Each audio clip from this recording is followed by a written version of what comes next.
Hey guys, welcome back to the podcast today. It's been a while, so I'm glad to be back on here. Been a little busy. So with that, I'm excited. The playoffs are coming up. The NFL playoffs this weekend. They start on Saturday at 4:30 p.m. So I wanted to just sit down and talk about the first game that we're going to be viewing this weekend. It's with the Browns and the Texans in Texas. What a game! They actually just played a couple weeks ago, but unfortunately, I would say it's not a game you can really predict anything off of with CJ Stroud. He's been a stud this year. He's been out. He was out at least that game and the game prior, I believe. So he's missed a couple games, but he was back. They were able to make the playoffs, beating the Colts this past weekend. The Browns were already locked into the third seed. You know what? A gem they've found in Joe Flacco for about 5 weeks now. With last week, obviously he rested up, and since they were locked into the third seed. So I wanted to talk about the game. Exciting. With that being said, I looked at some of the stats this week, and it's pretty interesting of a matchup. Very close, more closer than I think people would predict. So Browns' offense right now is near the middle of the pack. They're averaging 23 points per game. They're 12th in rushing and 19th in offense, passing offense, and 16th in overall offense. This is the Browns. Obviously, they've had numerous quarterbacks this year, a bunch of mix-ups with Watson not really fully healthy. That would have been interesting to see had he been healthy, but they've had a couple other guys, and they had Flacco finally, and who seems to be at the time being somewhat of a fix that they've been looking for. On the other hand, the Texans are ranked 12th overall on offense, as opposed to the Browns being 16th. And they've been led by CJ Stroud. An absolute stud. He's gonna probably be winning Rookie of the Year this year. And the Texans are ranked seventh in passing offense. No surprise there. CJ has been great this year, and then they're ranked 23rd in rushing. Now, that obviously you would like to see it go up, but they've been reliant on CJ for quite a bit this season, and he's come through and he's proven himself. Then they're overall averaging 22 points per game, just a little less than the Browns. The Browns are 23 points per game. The Texans are 22 points per game. So that's the offense comparison. And then obviously both offenses do look to be pretty leveled out. So I'm excited. The strength for the Browns is obviously in the rushing, and the Texans in the passing. So they're complete opposite when it comes to the offense. With, of course, you have to take into account that this year we've had the Browns. It's a little hard to rely on the offensive stats because they've had so many different quarterbacks, right? So is the offense really as bad as it looks on paper when it comes to the passing? And is it really as good when it comes to rushing, or is it even as bad? Because with the quarterback performing at a higher level, it's easier for rushers or running backs to perform higher too.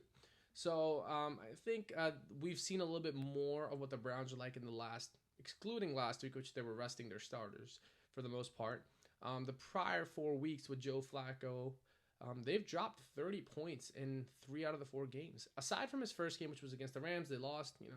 We can take that and give him the benefit of the doubt. Obviously, this is the first game in a new offense, so he's going to learn the system.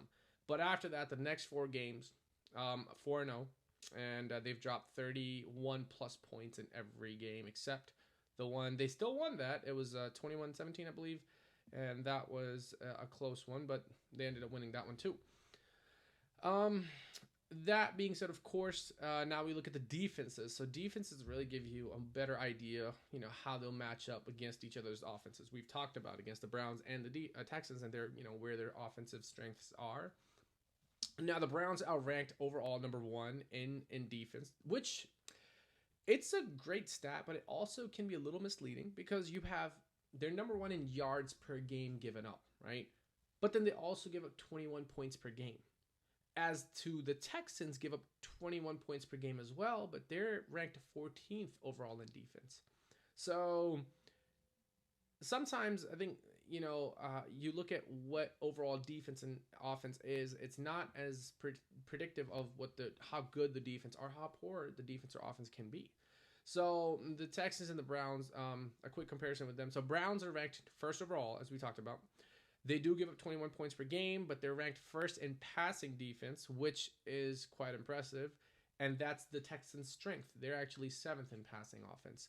And then the Browns' defense also, when it comes to rushing, is ranked 11th. And the Texans are 23rd in rushing, so the Browns really do have an advantage overall when it comes to their defense versus the Texans' offense. Now, the Texans, on the other hand, are ranked 14th on defense and give up about 21 points per game. They're ranked 23rd in pass defense, but then the Browns are ranked 19th in pass defense. So they're kind of both have their weaknesses in opposite of each other. The defense is not that strong when it comes to the Texans' passing defense. The Browns' passing offense isn't that strong. So they're going to be going against each other. It's really a fight for who can get a takeaway when it comes to the defense for the Texans. And then they are sixth in the run defense. So that's pretty good. And the Browns' run offense is really, that's the strong suit for that offense as opposed to their passing.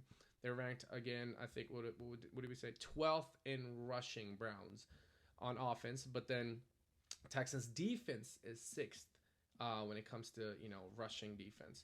So that's impressive. That being said, though, I do have to say last week when the Texans were on the line, had to get into the playoffs, it was win or lose. They won the division, which was great, but they could have ended up being seventh. They did give up 188 yards to Jonathan Taylor for the Colts. And, I think Colts, as good as Gardner Minshew has been this year, it is pretty predictable that for the most part they're going to rely on their defense. Their run game. And somewhat, of course, their defense. But, and to see the Texans give up on average to the overall rushing offense, with Jonathan Taylor being a big part of it, 6.5 yards per carry, and I think it was a total of 215 yards of rushing on offense. That's very disheartening and a little discouraging to see for a defense whose strength is in rushing, to hold teams to such low numbers and then give up so many rushing yards to a team just to get into the playoffs and win their division. So yes, they've won, but it was a final game for the season, and it wasn't too encouraging to see the Texans defense give up so much. And the game came a little too close for comfort. So, but that being said, I do think that I looked at some of the special team numbers for both teams. The Texans actually have the best special teams in the NFL, which is pretty impressive. They've gotten 2 touchdowns on the year. They also averaged the highest number of yards returned on kickoffs. So that's pretty impressive. I think a lot of times we underestimate, but special teams tend to do a lot on offense. In the playoffs. They are the reason why many times it's just slight plays here and there that make the difference between two teams make it to the next round. So this is a wild card matchup. Now the Texans are a +10 in turnover differential as to the Browns, who are -9. That's pretty surprising considering the Browns defense is number 1 ranked number 1 in defense and overall defense. They actually have more takeaways. The Browns defense has more takeaways on the year, but the issue is their offense again has turned the ball over so many times. Joe Flacco is actually leading the league in turnovers since he's become a starter for the Browns. So that includes the 5-game sample that we have. But they, as opposed to the Texans, they have 14 giveaways, so not 37. That's the thing. Browns have 37 turnovers. Texans 14. That's where really the game comes down to.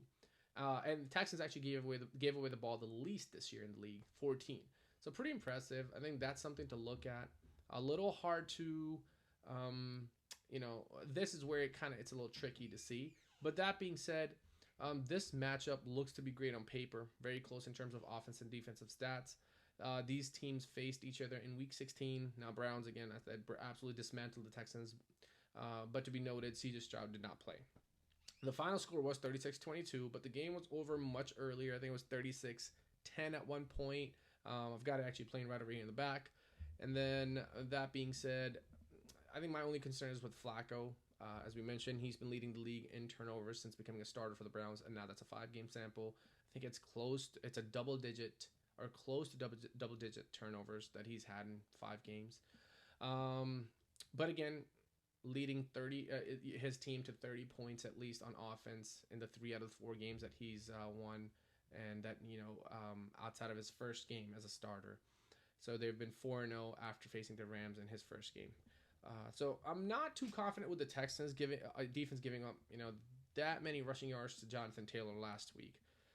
So that being said, now the Browns' weakness really is the turnovers, and that's honestly the Texans' strength. They don't turn over the ball that much. On the other hand, Browns' defense has been amazing. I'm sorry, yes. And so, what can we really predict? It's gonna be a tight game. It's gonna be close. Um, but I think with Joe Flacco becoming a little bit more comfortable with the offense week by week, you can say that the Texans, I'm going to go with the Browns beating the Texans 27-21 in Texas, but I think it's going to be a really close one. It, again, could go either way. It really just depends on which defense makes more plays, which offense reduces the amount of turnovers, and, that's what we look forward to. Now, this game's at 4:30 on Saturday, so it'll be exciting to see. I hope you all enjoy the game. There's more that's going to be coming from me for my podcast. But in the meantime, I hope you enjoyed today's podcast. I will be speaking about the other games coming up this weekend in my next podcast. I hope you enjoyed today's podcast. Do like, subscribe, and share. Until next time, stay safe and enjoy.